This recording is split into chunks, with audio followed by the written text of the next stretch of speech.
Hello and welcome. I'm painting sunflowers today, and it's made me want to talk about all the good reasons to paint. That's a very long list, so maybe this is just the first instalment of good reasons to paint. Anyway, I chose sunflowers because one of my lovely Instagram followers asked me to paint flowers and yellow things because they made her feel happier. Now how could I resist? Making someone feel happier is one of many good reasons to paint. Actually, I think that happiness is an intrinsic part of the painting process. So not only can it make perhaps a viewer happier, I think it has the potential to make the painter happier, even if they don't actually get round to the painting part. Stick around and I'll explain what I mean. The first part of my painting process, for whatever I decide to paint, is to spend some time with my intended painting subject. So I opened my collection of sunflower photos and took my time really looking at the blooms and thinking about how I would like to go about painting them. This is such an important part of the painting process. You hear that talked about quite a lot, painting for process, but I'm not sure it's ever really explained convincingly. Left in these vague terms, it always seems to be such an esoteric, mystical thing and leaves you feeling like you might be doing it wrong. I think it's far simpler than it sounds. To me, painting for process is painting because it makes you feel better. Now that's a good reason to paint. What I realised today is that this benefit of feeling better, feeling happier, begins way before you even set brush to paper. There is delight in the investigation of the subject itself, just plain old observation. I mean, really.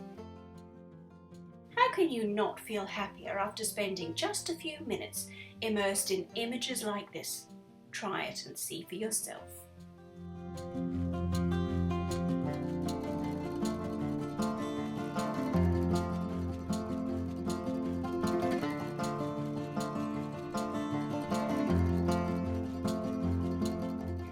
If a subject intrigues you enough to consider painting it, it's probably something that already brings you joy. In my book, things that bring you joy are definitely the ones to focus on. Which brings me back to painting. One of the first steps in the painting process is to figure out what you like enough to paint. This deceptively simple question is surprisingly helpful, and here's why. We swim in a sea of data that our brains have to process. We can't possibly take in all the stimulation that our environment throws at us. The way we are designed to handle all that is that our brains filter the information based on what is important to us. That filter is our focus. You've experienced this for yourself before, I'm sure. You simply notice more of the thing you're currently focused on. Like when you're thinking of cutting your hair and all of a sudden you seem to be surrounded by people with cute shorter hairstyles. I'm sure you've heard it said before, you get more of what you focus on. So what better thing can you possibly focus on than that which makes you happy? Painting is a way to hone your focusing skills. Like I mentioned, I think you can achieve this benefit without even doing the painting, although much more joy is to be had if you do. Just the process of beginning a painting by choosing a subject and then figuring out how you would go about painting it is enough, and jolly good painting practice either way. Go about your day with a painter's eye and see how you feel when the evening comes. Now, just how do you see with a painter's eye, I hear you ask? Well, I'd love to tell you. All you need to do is be scanning your everyday environment and repeatedly ask yourself, what appeals to me? What do I like? What do I find meaningful, joyful, or beautiful? And then once you pick something, let's say sunflowers, then you begin to ask yourself, now how would I like to paint that? Because now we're getting a bit more specific about what we like. There are plenty of slightly annoying personal development and leadership types who spend a good deal of time extolling the virtues of starting with why. It pains me to be agreeing with them, but I must.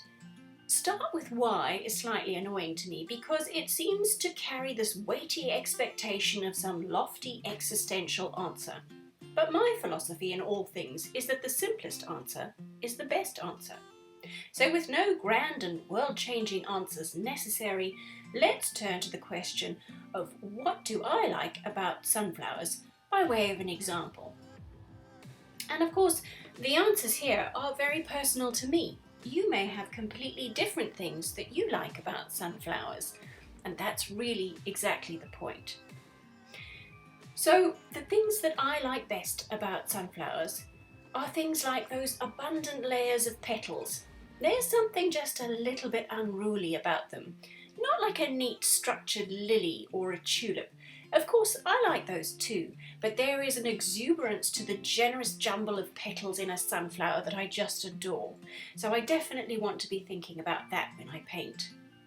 I like the bold, bright splash of yellow, especially against the blue of a sky. I like the contrast of the dark centre of each flower against its petals. And I like that these sunflowers remind me of little faces. They all seem to have such personalities. In fact, the first sunflower I ever painted had a face. Admittedly, it was at a time at which I seemed to have the need to put faces on just about everything. I'm sure that's a whole other story, but let's try not to digress. So now that I've thought about what I love about sunflowers, I know what I want to celebrate in my painting. I love that splash of happy colour and the contrast, so I'll make sure to include some blues and purples because I know they complement the yellow so wonderfully. And I'll make the most of the opportunity for contrast with a sumptuous dark colour in the seeded centre too. I'll also remember to show each little face at a different angle because I think that's what portrays the idea of each little bloom having its own personality. And I'm going to do my best to keep the exuberance of those petals in my heart, but I won't be trying to paint each one. For me, those two things are opposites. That's just me, of course. There are other painters who like nothing better than creating a perfect, careful, hyper-realistic rendition of the flower. That's really the point, isn't it? Painting is an exercise in exploring the good things in life from our individual perspectives. To delight in the things that lift your spirits and, if you do get around to painting them, to share your view of the world with those that care to see it. A joy that's shared is a joy made double.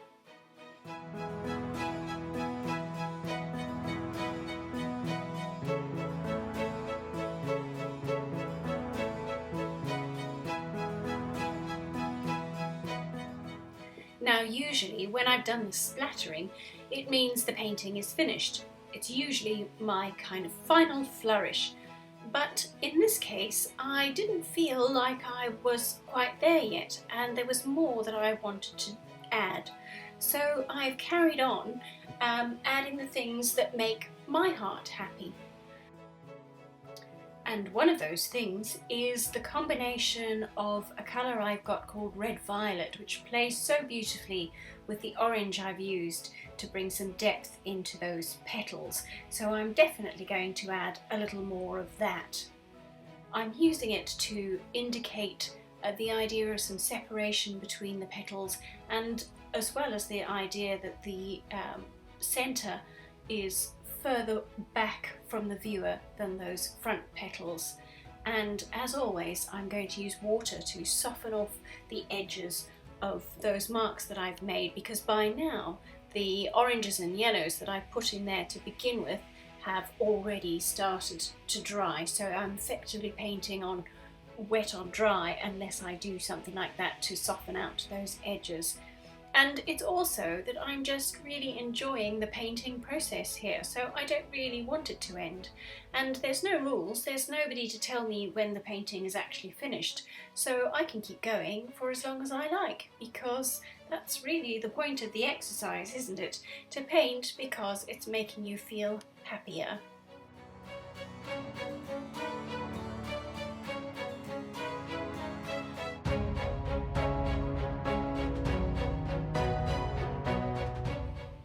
I do hope you find some time today to think about the things that delight you enough to consider making a painting of them. And whether you get around to the painting part or not, I hope it brings you a lot of joy.